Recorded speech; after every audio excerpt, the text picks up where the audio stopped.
Whether coupled with a shy submissive or dormant dominant, one of the most common questions I advise and coach around is, how do I introduce my partner to BDSM without scaring them off? And many of you find yourselves asking the same question, with just as many insecurities about broaching the subject as you do intrigues about the subject itself. Not to worry, my friends. Today we're starting a 2-part series that will provide you with a practical 4-step guide to introduce your kinks to any partner. So I've noticed in talking with my coaching clients, there is a prevalent misconception about how to approach a nervous or newbie partner with this information.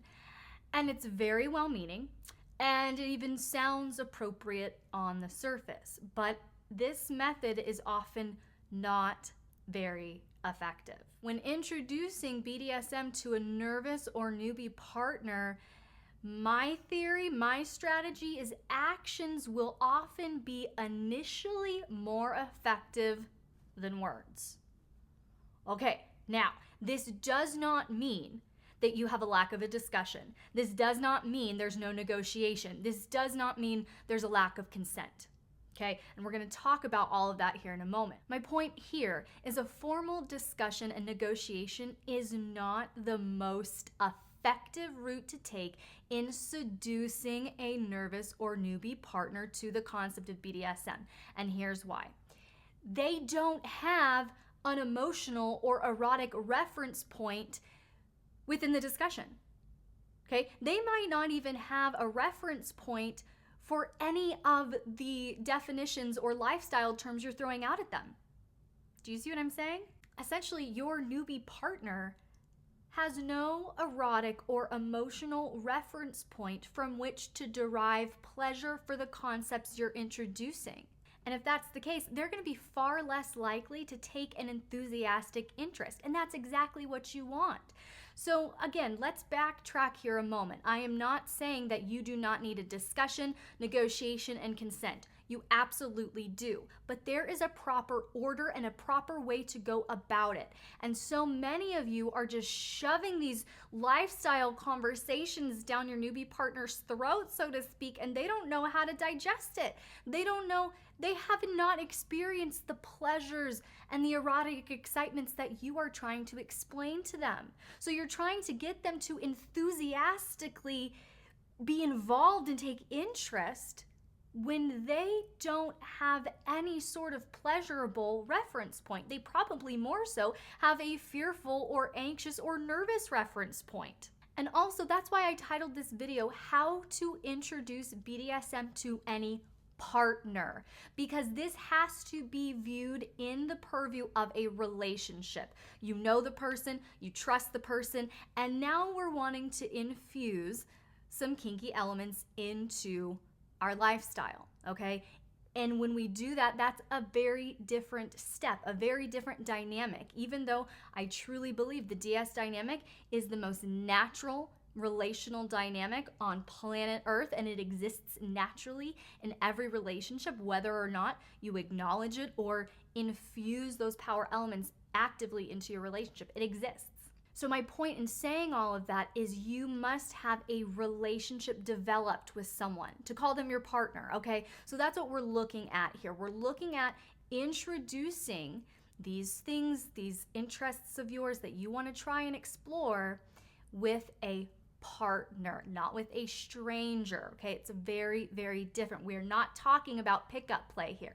We are talking about you and your partner are in a relationship and you want to introduce these concepts. So, as I was saying, although the concept of introducing the lifestyle through conversation exclusively is incredibly well-meaning, and it shows a great respect for authentic consent. And we need to maintain that respect and that honor for authentic consent. But how it's presented to me about 99% of the time, you are not leveraging the relational elements as part of the seduction process into the lifestyle. And so there's a big void that you can fill very easily based on pre-existing relational elements. And that is our discussion today. And that's actually why I think that emotion and subtle actions must be antecedents to conversation, especially when seducing a subtype. In other words, create an emotional connection, introduce small erotic acts, then negotiate through subsequent conversation. And really what I just laid out to you is what I call the ACE model. We have action, conversation, and emotion. And we're going to break that down here in a minute. But I do think when it comes to the ACE model, it should be modified slightly when dealing with a DOM type. And I think the order there should be emotion, conversation, and then action. And I say this because as a submissive, it's not your role to lead your DOM through these experiences. So they will probably need to have a conversation and possibly time to think and process before they lead you through any action, all right? So I'll be sure to point out those nuances as we go along. But right now, let's jump into the 4 practical steps you can take to introduce your kinks safely and effectively. Now, as I just laid out in the ACE model, our first step here really, don't talk about it. That's the first step. Don't talk about it, okay? There's a time and a place for tests and data and checklists and strategies for play. An initial introduction to a vanilla partner is not that time. Again, because they will likely not have any sort of positive or pleasurable or erotic reference points to what you're saying. So that emotional and erotic reference point needs to be safely created first. And that brings us to our second point here, which is focus on relational intimacy and emotional connection. Your partner is not your personal fetish vending machine, all right? You can absolutely have a desire to infuse kinky elements into your life, into your play, but if that goal supersedes the goal of connecting with your partner, you are setting your dynamic, yourself, your partner up for failure. Think about it. Think about it. If your goal is that specific kink that you want to experience, then any potential refusal makes your partner your enemy. They're the obstacle. They're antagonistic to you. And that will lead to intense bitterness and relational disconnection. But if your goal is connecting with your partner, then any potential refusal is a minor disappointment that can be discussed as a team and compromised on. Do you see how that creates vulnerability and connection instead?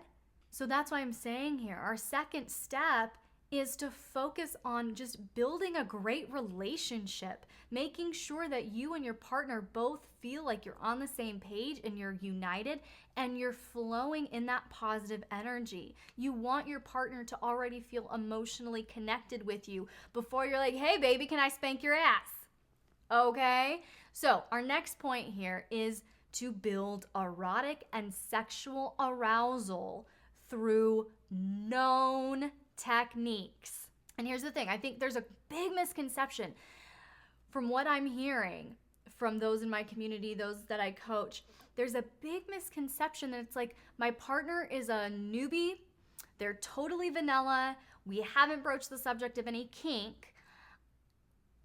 And with that, they almost subconsciously clump in that their partner just isn't interested in sex or pleasure or anything erotic or exciting.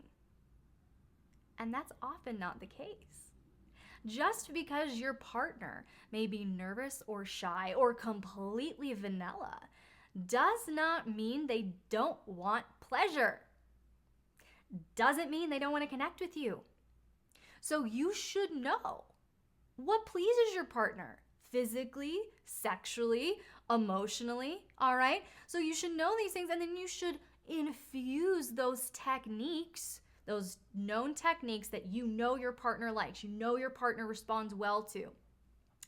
Infuse those known techniques to bring pleasure to your partner in a setting they're familiar and comfortable with. All right? Do you see where I'm going with this? We're taking the pleasure points that we know our partner enjoys, getting them all riled up a little bit as part of the seduction process and introducing something new. So that's why it's so important. You need to know what pleases your partner. And if you don't know what pleases your partner, if you don't know what gets them all hot and bothered and what makes them feel really connected to you, I have created a list of 30 amazing erotic conversation starters to inspire some sexy connection of your own. Just go over to patreon.com/LXerotica to get instant access to this resource. All right, so ideally here, we have a great, strong relational connection. Our partner's feeling very emotionally bonded with us, and then we're getting them all hot and bothered, just going to bed, on the couch, whatever, okay? We know what they like. We know how to please them. We're getting them all revved up, all hot and bothered, and our next step here is to introduce small elements of kink in a familiar context. So ideally, your partner will be feeling very seen by you and connected to you emotionally. Then you're going to seduce them and arouse them using techniques you know they enjoy. And now your goal is to make your partner feel either dominant or submissive in small ways using subtle elements of kink. All right?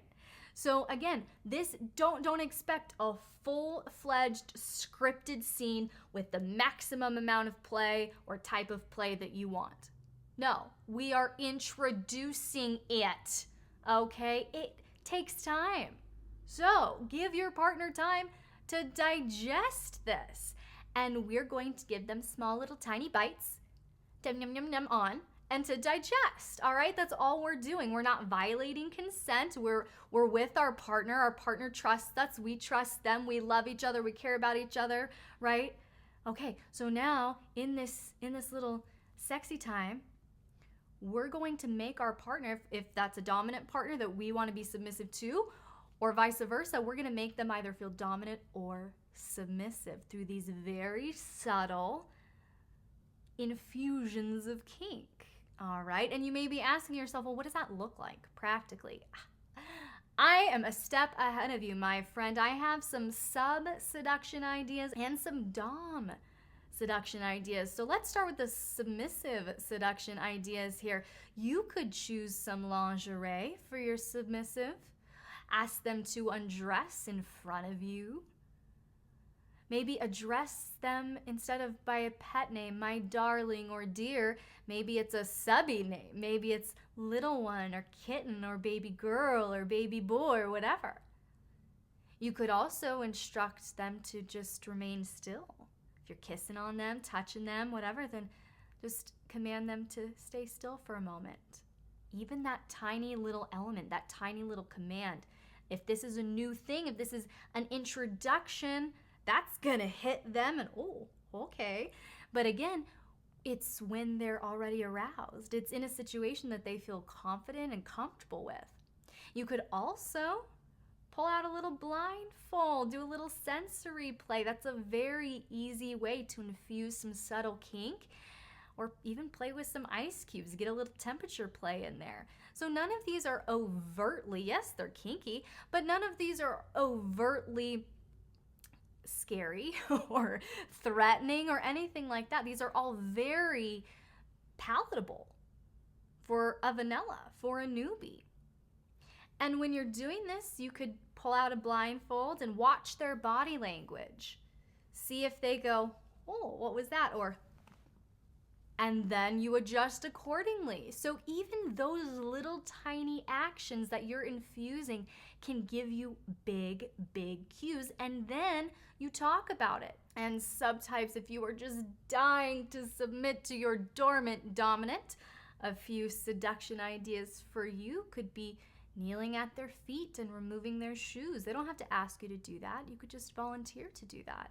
Or offer to undress your dom and bathe them. You can give them a full body massage. Full body massage, all right? You could just even throw out some verbal worship. Just tell them how much you love them and you honor them and you want to please them. That can make them feel very dominant. You could even take it on your own to refrain from any self-pleasure so that all of your energy is focused on them and will be released or not by them. Well, you could also just wear a plain or lowly outfit around them. It doesn't have to be a specific uniform or a tatira, what my submissive wears, but it can be just something very, very plain that makes you feel more lowly. They're up here, you're down here. Or simply just ask your partner, how can I serve you? How can I please you? The goal in infusing these small, subtle elements is, again, to make your either dominant partner or submissive partner feel dominant or submissive. All right? And do you see how these are very clear DS elements, but they can be very subtly and erotically infused in a safe and familiar way? That's the point. To create a natural bridge for your partner to walk across from vanilla to kink. And a really fun, easy, and super effective way to do this is just my little pro tip here. Find a sexy couples game to play together. Most couples games are designed with the goal of creativity and exploration. So this can be an effortless and pressure-free way of getting kinky together. So do some research. And if you're wanting a certain element in your play, maybe you get a bondage-centric game to introduce together. Things like that where you aren't calling the shots, your partner's not calling the shots, but you can start exploring maybe some of these elements together. So do you see how when we focus on connection first and kink second, seduction almost naturally takes place? In fact, this ACE method is so effective at introducing kink that next week I'm walking you through one of my favorite BDSM themed films with tangible examples that you can follow for maximum success. And if you found this content helpful, hit like and subscribe if you haven't already. Click that notification bell so you'll never miss a post, and comment below with any questions you would like me to answer in an upcoming video.